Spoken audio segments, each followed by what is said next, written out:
आप देख रहे हैं कि ये एक साजिश रही देश के लोगों को खराब करने के लिए, और जिस प्रकार से नीतीश जी आए और गए और जैसे वापस जाकर भारतीय जनता पार्टी की झोली में बैठ गए हैं, साफ नज़र आ रहा है कि ये एक सोची समझी साजिश रही है और लोग इस चीज़ के लिए इनको माफ़ नहीं करेंगे, क्योंकि लोग एक विकल्प देखना चाहते थे।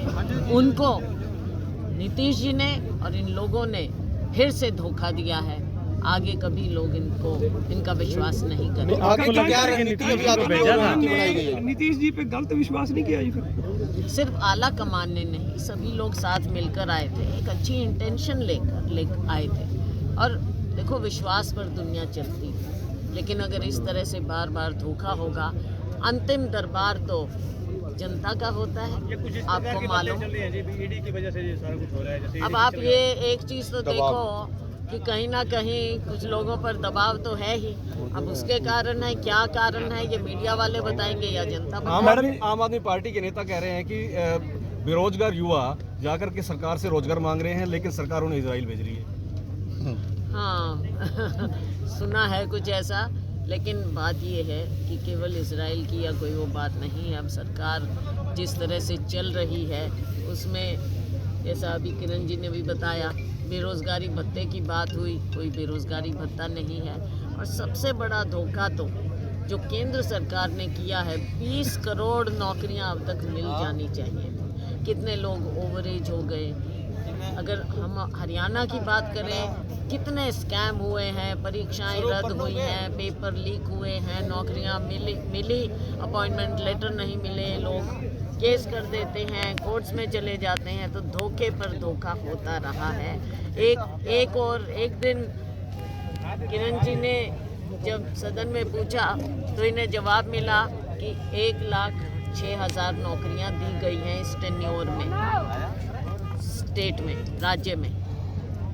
और अभी 3 दिन पहले माननीय मुख्यमंत्री जी कह रहे हैं कि 30 लाख नौकरियां दे दी हैं। अब किसकी बात क्या माने, आप देख रहे हैं। केजरीवाल जो वकील है ना, काफी उन्होंने अभियान चला रखा है, लेकिन कांग्रेस पार्टी में कोई मुद्दा नहीं उठा रही। नहीं, ऐसी बात में लोगों में ये लगता है ईवीएम की वजह से हारी कांग्रेस। नहीं, देखो, ईवीएम एक अलग मुद्दा है। हम लोकतंत्र में विश्वास करते हैं। बजट लोग जब अपना मन दिखाएंगे, ये एक अलग मुद्दा है। टेक्नोलॉजी है, और टेक्नोलॉजी आज तक ऐसी कोई बनी नहीं जो इस तरह की सॉफ्टवेयर वाली हो जो हैक ना हो सके, लेकिन इसके लिए रिसर्च और मेहनत करनी। केजरीवाल का बयान है जी, दिल्ली और पंजाब में फ्री बिजली दी जा रही है, तो हरियाणा के लोगों ने क्या माड़ा किया? माड़ा कर रहा है जी, उस पर कांग्रेस का क्या कहना है?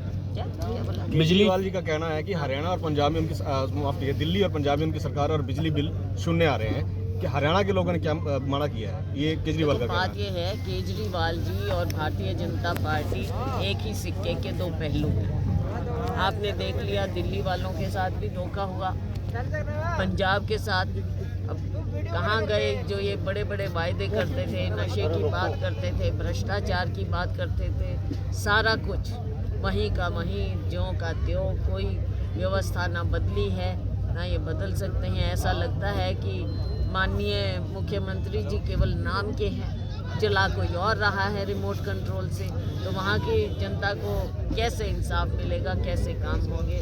हरियाणा में आके भाषण देना आसान है, लेकिन दिल्ली में और पंजाब में भी कुछ करके दिखा। मैम लगातार ईडी जो है एक्टिव हो रही है, पर विकल्प केवल और केवल कांग्रेस पार्टी। मैम, आज ईडी ने हुड्डा साहब को पूछताछ के लिए उनसे पूछताछ जारी है। आज उनसे पूछताछ जारी है मैम हुड्डा साहब से। और पहले भी 8 घंटे लगातार पूछताछ हुई थी। हुड्डा जब से ईडी लगातार एक्टिव हो रही है, आपको लग रहा है कि कहीं ना कहीं केंद्र सरकार इसको इलेक्शन के लिए इस्तेमाल कर रही है? देखो, हमने कहा और आपने देखा, ईडी है, आईटी है, सीबीआई है, ये चाहे मीडिया के लोग हैं, चाहे जो सामने इनके मुंह खोल के इंडिपेंडेंट बात कुछ कर सकते हैं, हर एक के पीछे। और राजनीतिक रूप से तो ये द्वेष से काम करते ही हैं। ईडी का इस्तेमाल होता है, इन सभी सेंट्रल एजेंसीज का दुरुपयोग इस तरह से हो रहा है, और जिस तरह से ईडी को पावर दी गई है, आप देखते हैं। अगर हुड्डा जी के खिलाफ कोई कार्रवाई करती है तो आप सब लोग एकजुट हैं मैडम? अगर हुड्डा जी के खिलाफ ईडी कोई कार्रवाई करती है आज? खुद कहा, हमारे साथियों ने कहा, ये केवल और केवल राजनीतिक हथियार के रूप में इस्तेमाल किया जा रहा है। मैम केंद्रीय बजट पेश होने वाला है, किस तरह की बजट की उम्मीद आप देश के लिए? इसमें तो देखो अभी इंटरिम होगा, कोई अभी मुझे नहीं लगता कोई बात। रामलीला चुनाव आ रहा है। बहन जी, रामलला जो प्राण प्रतिष्ठा को जिस तरह से देश के लोगों ने एक्नॉलेज किया, और अब जो इंडिया जो गठबंधन है आपका वो टूट Acknowledge रहा है करवाया गया कह रहे हैं। जैसे भी, तो उस स्थितियों में आपके पास क्या रणनीति है? देखो हमने कहा कि धर्म के नाम पर कोई भी एक पार्टी को अपनी प्रॉपर्टी समझे, ये तो हो नहीं सकता। भगवान राम किसी एक पार्टी की प्रॉपर्टी तो हो नहीं सकते हैं। यहाँ पर हजारों लाखों मंदिर हैं, सब जाते हैं, माथा टेकते हैं। मेरे को आप बताओ कि हम सब राम जी को मानते हैं, कौन नहीं मानता? लेकिन आप ये कहो कि एक मंदिर के लिए ही आप लोग हिंदू हो, तो मुझे नहीं लगता कि आप लोगों को ये बात पसंद आएगी। चलिए जी, आपने ना पकौड़े तलने की मंच पे बात की, पकौड़े तलने की। हाँ, एक मिनट, मेरा क्वेश्चन है, एक मिनट जी, कि आप बूंदी तो आप तलते रहे, लड्डू कहीं प्रहलाद और भूपेंद्र सिंह हुड्डा खा जाए फतेहाबाद से, और अच्छा आपने सोच समझ के अपने वो करे उसी को सवाल कौन कर। नहीं देखो, इसमें ना कोई बात है। मोदी जी जो लोगों को बरगलाते हैं कि पकौड़े तलो, कोई कुछ कहता है, कोई कुछ कहता है, असली मुद्दा ये है कि बेरोजगारी बढ़ती चली जा रही है और उस पर कोई ध्यान नहीं है। कभी मंदिर का मुद्दा ले आते हैं, कभी कोई और मुद्दा ले आते हैं, कभी किसानों को पैसा देने की बात हो जाती है। तो ये ध्यान बांटते हैं असली मुद्दों से। बात केवल वही है, असली मुद्दा, असली देश के बेरोजगार युवा को जो रोजगार चाहिए उसका बताएं। महंगाई की बात करें, उन पे नहीं करते। चुनाव सिर पर है, संगठन बनानी है अभी तक कांग्रेस का, शीघ्र बने। ये शीघ्र कई साल गठबंधन का लगातार विघटन हो रहा है। अब केजरीवाल भी कह रहे हैं कि हरियाणा के सभी 90 सीटों पर जो है चुनाव लड़ेंगे। आपके हर कार्यक्रम में सिरसा लोकसभा से आपकी मांग उठ रही है जी, लोग कह रहे हैं अभी सिरसा लोकसभा चुनाव लड़े, कैसे देखते हैं इसको? क्या रहता है? लोगों का प्यार है, आप जानते हैं। मेरे पिताजी ने भी, मैंने भी इस एरिया की सेवा की, बल्कि जो ये जिस प्रांगण में हम हैं, स्टेडियम के लिए भी मैंने ही शुरू में पैसे दिए थे। तो हमारी सेवा रही है और मुझे इस बात का, मैं अपने आप को बहुत हम्बल, छोटा महसूस करती हूँ कि लोग अभी भी वो प्यार दिखाते हैं, जताते हैं। तो उस प्यार को मैं बिल्कुल लोगों की मांग का जवाब तो दीजिए। लेकिन चुनाव लड़ने की जो बात है, मैंने हमेशा कहा है, हमारी पार्टी हाईकमान फैसला करती है कौन कहाँ कब चुनाव लड़े। आवेदन भी मांग ली मैंने कांग्रेस ये भी ने। कहा कि इस बार मेरी इच्छा है कि मैं विधानसभा का चुनाव लड़ूं। कहाँ से लड़ेंगे वो भी हाईकमान तय। कांग्रेस ने विधानसभा इलेक्शंस के लिए आवेदन भी मांग लिए हैं। लोकसभा ठीक है, उसमें क्या बात है।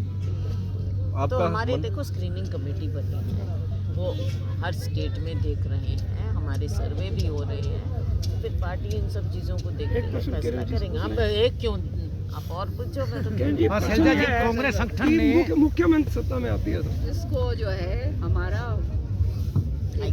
हाईकमांड तय करेगा वो।